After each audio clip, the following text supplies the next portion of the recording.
Saint Joan of Arc is the patroness of soldiers and of France. Nicknamed the Maid of Orléans on January 6, 1412, Joan of Arc was born to pious parents of the French peasant class in the obscure village of Domremy, near the province of Lorraine. At a very early age, she was said to have heard the voices of Saint Michael, Saint Catherine, and Saint Margaret. At first the messages were personal and general, but when she was 13 years old, she was in her father's garden and had visions of Saint Michael, Saint Catherine, and Saint Margaret, each of whom told her to drive the English from French territory. They also asked that she bring the Dauphin to Reims for his coronation.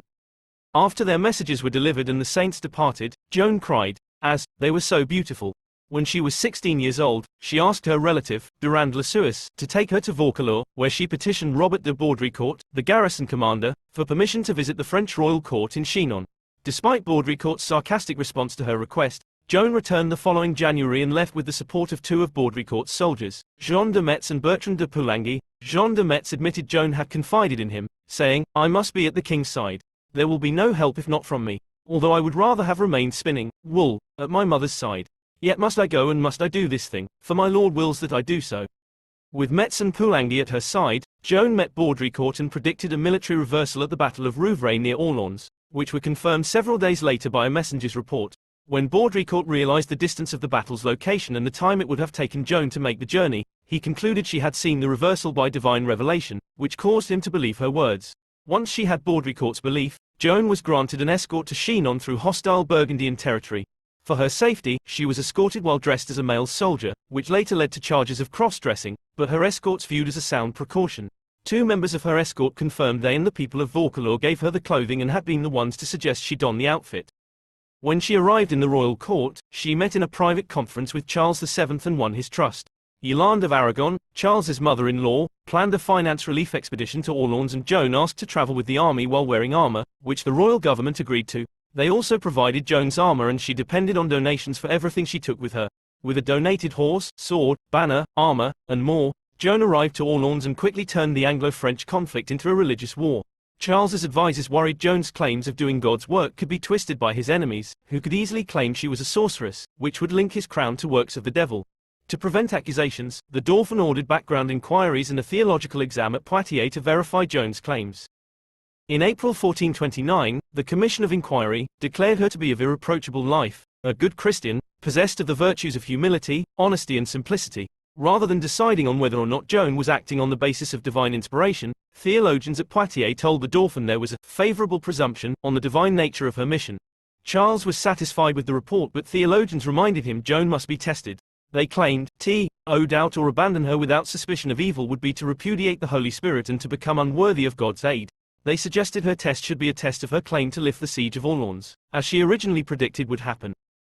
In response to the test, Joan arrived at Orléans on April 29, 1429, where Jean d'Orléans, the acting head of the ducal family of Orléans, ensured she was excluded from war councils and kept ignorant of battles. During the 5 months prior to Joan's arrival to Orléans, the French had only attempted one offensive assault, which resulted in the defeat, but after her arrival, things began to change.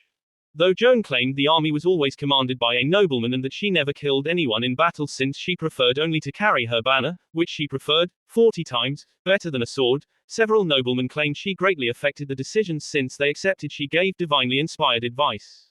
On May 4, the Armagnacs captured the fortress of Saint-Loup and the next day led to Fortress Saint-Jean-le-Blanc, which was deserted.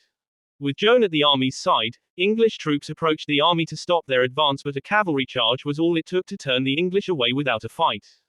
The Armagnacs captured an English fortress built around the Les Augustins monastery and attacked the English stronghold Les Tourelles on May 7. Joan was shot with an arrow between her neck and shoulder as she held her banner outside Les Tourelles, but returned to encourage the final assault to take the fortress. The next day, the English retreated from Orléans and the siege was over. When Joan was in Chinon and Poitiers, she had declared she would show a sign at Orléans, which many believe was the end of the siege.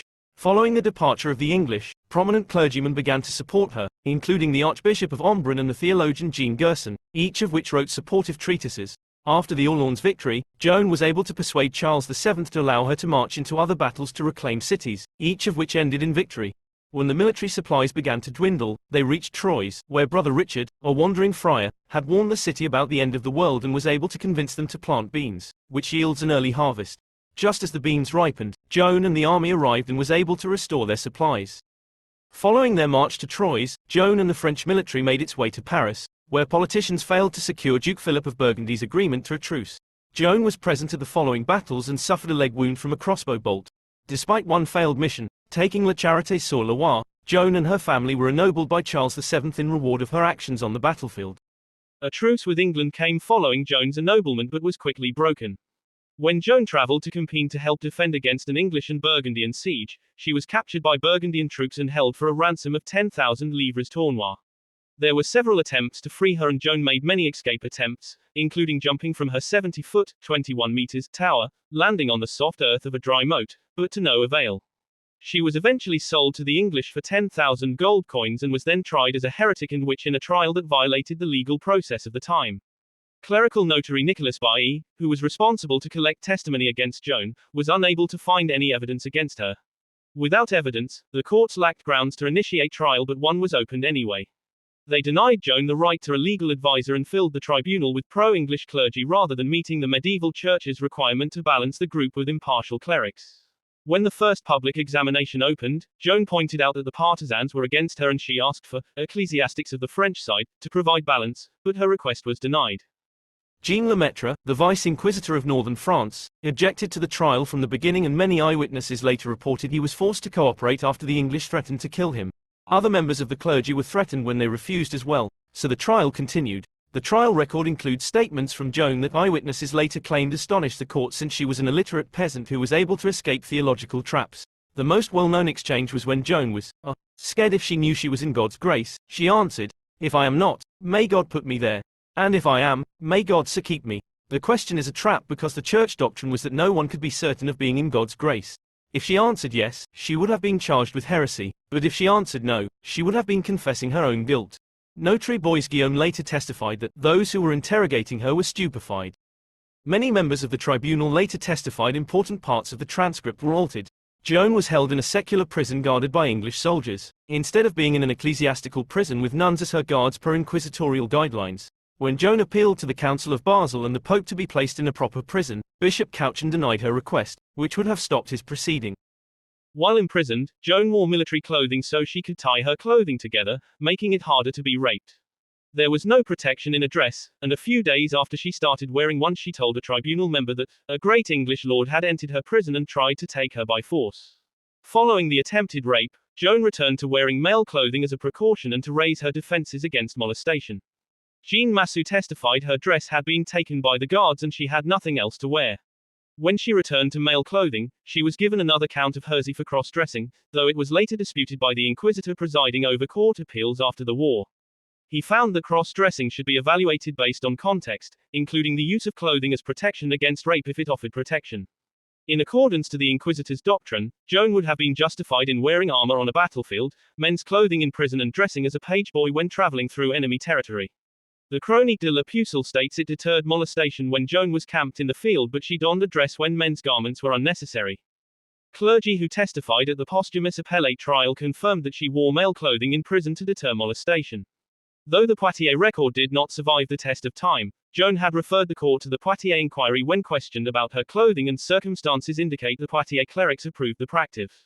She had also kept her hair short through the military campaigns and during her imprisonment, which Inquisitor Briel, theologian Jean Gerson and all of Joan's supporters understood was for practical reasons. Despite the lack of incriminating evidence, Joan was condemned and sentenced to die in 1431. Eyewitness accounts of Joan's execution by burning on May 30, 1431 describe how she was tied to a tall pillar at the Vieux Marché in Rouen. She asked Father Martin Ladvenu and Father Isambard de la Pierre to hold a crucifix before her, and an English soldier made a small cross she put in the front of her dress. After she died, the English raked the coals to expose her body so no one could spread rumors of her escaping alive, then they burned her body 2 more times to reduce it to ashes so no one could collect relics. After burning her body to ash, the English threw her remains into the Seine River, and the executioner, Geoffroy Therage, later said he greatly feared to be damned. In 1452, during an investigation into Joan's execution, the church declared a religious play in her honor at Orléans would let attendees gain an indulgence by making a pilgrimage to the event. A posthumous retrial opened following the end of the war. Pope Calixtus III authorized the proceeding, which has also been called the nullification trial, after Inquisitor General Jean Braille and Joan's mother Isabelle Romé requested it. The trial was meant to determine if Joan's condemnation was justly handled, and of course at the end of the investigation Joan received a formal appeal in November 1455 and the appellate court declared Joan innocent on July 7, 1456.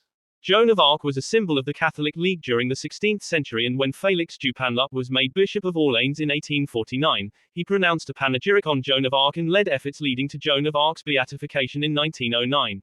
On May 16, 1920, Pope Benedict XV canonized her. Centuries after her death, Joan became known as a semi-legendary figure. There were several sources of information about her life, time on the battlefield and trials, with the main sources being chronicles. Many women have seen Joan as a brave and active woman who operated within a religious tradition that believed a person of any class could receive a divine calling. Joan of Arc has been depicted in several works by famous writers such as William Shakespeare, Henry VI, Part 1, Voltaire, The Maid of Orleans, Mark Twain, Personal Recollections of Joan of Arc, and many more.